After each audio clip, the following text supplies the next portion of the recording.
Hello दोस्तों, तो ये खिलखिलाते चेहरे देख के आपको लग ही गया होगा कि हम अपनी ट्रिप को लेकर कितने एक्साइटेड हैं। तो दरअसल हमारी जर्नी शुरू होती है जोधपुर रेलवे स्टेशन से, जहां हम वंदे भारत से ट्रैवल करेंगे। अभी हो रही है अर्ली मॉर्निंग और हमें मिल गए हैं मॉर्निंग में अपने न्यूज़पेपर और ब्रेकफास्ट में आए हैं बिस्किट और चाय या कॉफ़ी, जो भी आप ऑप्शन सेलेक्ट करते हैं। चाय के लिए मिला है प्रीफिक्स, जिसमें जिंजर वाला टेस्ट आएगा। ये इन्होंने दी है चीनी और ये एक स्टिक दिया है।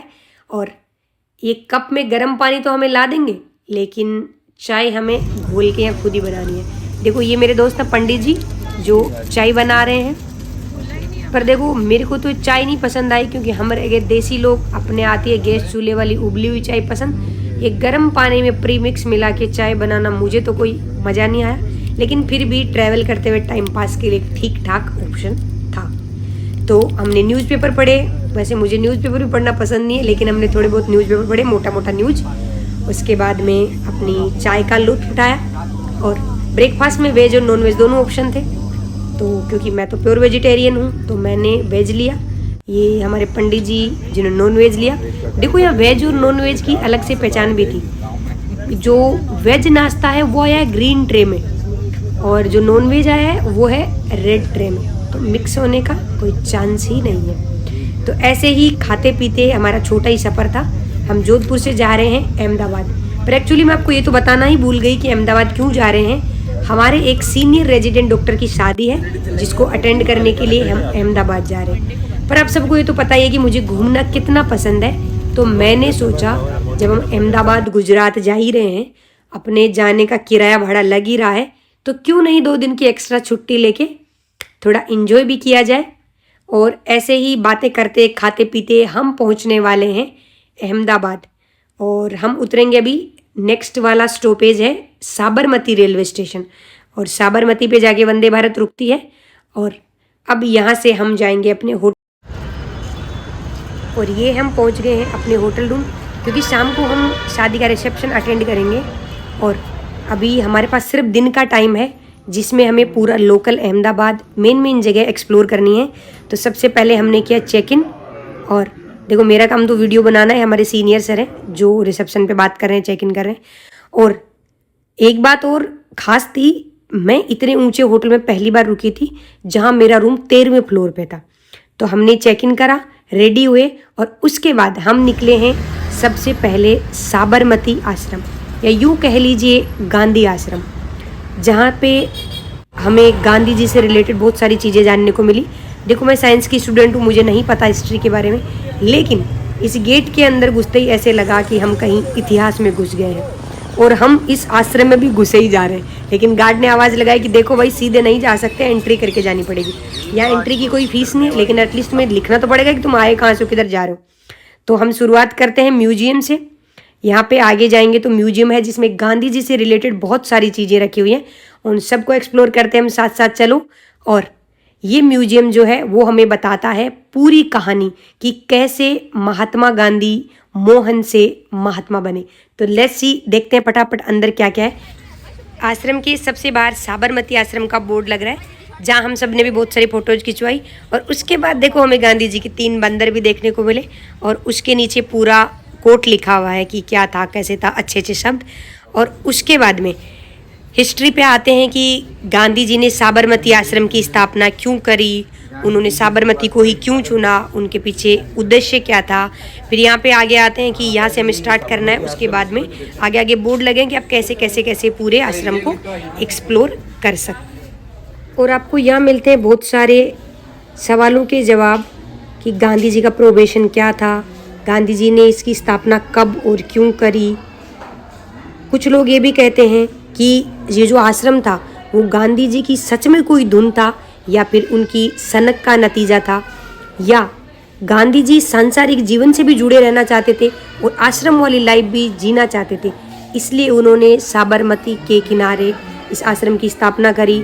उसके बाद अगला सवाल ये भी आ जाता है कि नमक सत्याग्रह में गांधी जी ने नमक को ही क्यों चुना, किसी और चीज़ के सहारे उन्होंने स्वराज्य की लड़ाई क्यों नहीं लड़ी। बहुत सारे सवाल थे, लेकिन यहाँ पे बहुत सारी झलक छवि आपको देखने को मिलेगी कि गांधी जी के साथ कौन कौन थे नमक सत्याग्रह में, उन्होंने कहाँ से शुरुआत करी, क्या क्या उनके लिए बाधाएं आई, किन किन चीज़ों से वो लड़े, बहुत सारी चीज़ें जिन आप सबको एक्सप्लोर करके आपको बहुत अच्छा लगेगा। डिस्कशन के बहुत सारे टॉपिक मिलेंगे। इसके बाद आगे एक था मगन आश्रम, जहाँ पे बहुत सारे चरखे रखे हुए थे। उस ज़माने की चरखे से बनी हुई या यूँ कह लीजिए काती हुई रुई और कॉटन, जो प्योर सूती कपड़े थे, वो बहुत सारे थे। हम सब ने वो सब एक्सप्लोर करे। ये देखो लंबे के लंबे बहुत सारे कपड़े थे। ये कपड़े बनाने के लिए या उस कपास को काटने के लिए कुछ कुछ और चीज़ें भी चाहिए होती हैं चरखे के साथ, वो सब थे। हमने ये सब चीज़ें एक्सप्लोर करी, लेकिन मुझे एक्चुअल में नहीं समझ आया कि कौन से सामान का क्या करना होता है। मुझे इतना समझ आया कि इधर कपास था, उसे कुछ कुछ बुन रहे थे। फिर हमारे मन में आए बहुत सारे डाउट। ये हमारे बॉस हैं जिनको हिस्ट्री का अच्छा नॉलेज है।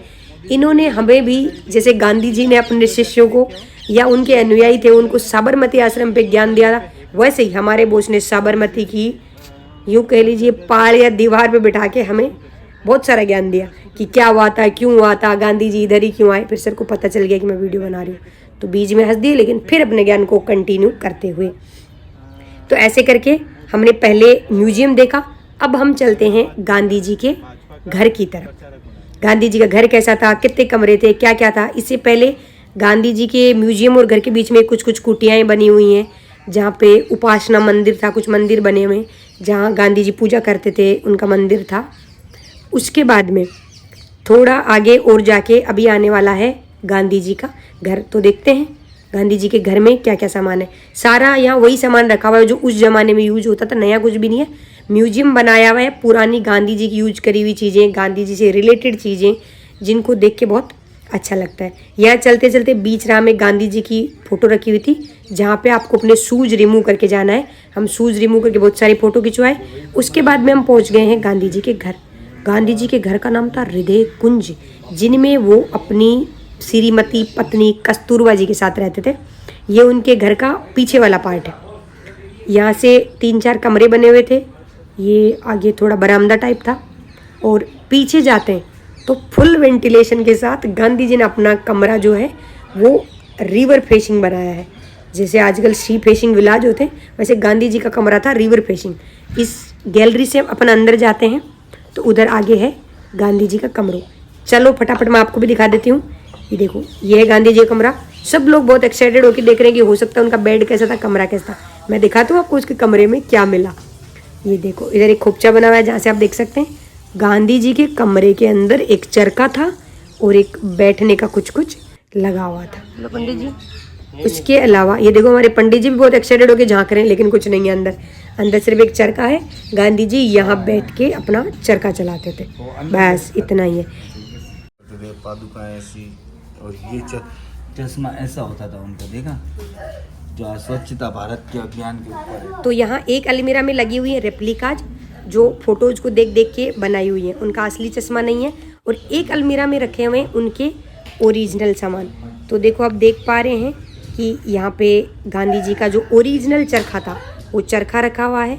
यहाँ उनका अस्थि कुंभ है, और ये जो साइड साइड में आपको दिख रही है ये गांधी जी की लाठी है। इसको देख के मेरे को बड़ा अजीब लगा यार। लाठी तो नॉर्मली जैसे उनकी फोटोज में देखिए वो सीधी होती है, ये ऐसे धनुष के आकार की लाठी थी। तो ये थी गांधी जी से रिलेटेड उनकी ओरिजिनल और रेप्लिकाज। और फिर हम दूसरे कमरे में देखते हैं तो फिर वहाँ भी एक चरखा रखा हुआ था। पता नहीं, गांधी जी के बाद बहुत सारे चरखे थे, लेकिन मुझे जो सबसे अच्छी चीज़ लगी वो था गांधी जी का घर। भाई साहब, ऐसे रिवर फ्रंट पे बहुत बढ़िया घर था, रिवर फेसिंग घर था, जहाँ खड़े होकर एकदम सुकून मिलता है। उसके बाद में आते आते मैंने देखा कि यहाँ पे एक कुआं था, जहाँ से गांधी जी और उनके आश्रम में रहने वाले लोग पानी पीते थे। आप कमेंट करके बताओ कि आपको गांधी जी का घर कैसा लगा। हमने पूरा एक्सप्लोर करा, हमें बहुत मज़ा आया। उसके बाद में हम जा रहे हैं एक दूसरी जगह जो अब तक बहुत स्पेशल नहीं थी, लेकिन अब वो स्पेशल है क्योंकि वहाँ पे शूटिंग हुई है T20 वर्ल्ड कप की ट्रॉफी की। और उस जगह का नाम है रूडाबाई की वाव। वाव का मतलब है स्टेप वेल, यानी कि बावड़ी। वैसे तो अपने राजस्थान में बहुत सारी बावड़ी है, हमने पहले भी देख रखे। हम इसको देखने सिर्फ इसलिए गए थे क्योंकि यहाँ पे जब से वर्ल्ड कप की ट्रॉफी की शूटिंग हुई है तब से ये जगह बहुत पॉपुलर हो गई है। यहाँ बहुत सारे लोग आते जाते रहते हैं। और सच में ये जो स्टेप वेल थी, जो बावड़ी थी, वो बहुत सुंदर थी। इसमें 3, 4, 5 फ्लोर थे, बहुत ही अच्छी कारीगरी करी हुई थी। वहाँ हमने भी, जहाँ पे ट्रॉफी रखी हुई थी, वहाँ खड़े होके बहुत सारे पोज दिए। ये सेम वो जगह थी जहाँ पे ट्रॉफी को रख के उसकी शूटिंग हुई थी। और इस तरह हमने पूरा अपना दिन स्पेंड करा, बहुत मज़ा आया। लोकल अहमदाबाद जो है उसको हमने एक्सप्लोर करा। और अब हो गई है शाम, हम अभी शादी का रिसेप्शन अटेंड करेंगे, बढ़िया खा पी के आज रेस्ट करेंगे। और कल का वीडियो मत देखना भूलना। नेक्स्ट जगह हम जाने वाले हैं स्टैचू ऑफ लिबर्टी, जहाँ का एक पूरा अलग ब्लॉग होने वाला है, क्योंकि पूरा एक वीडियो में नहीं आ सकता। जब तक टाटा बाय बाय, कल मिलते हैं।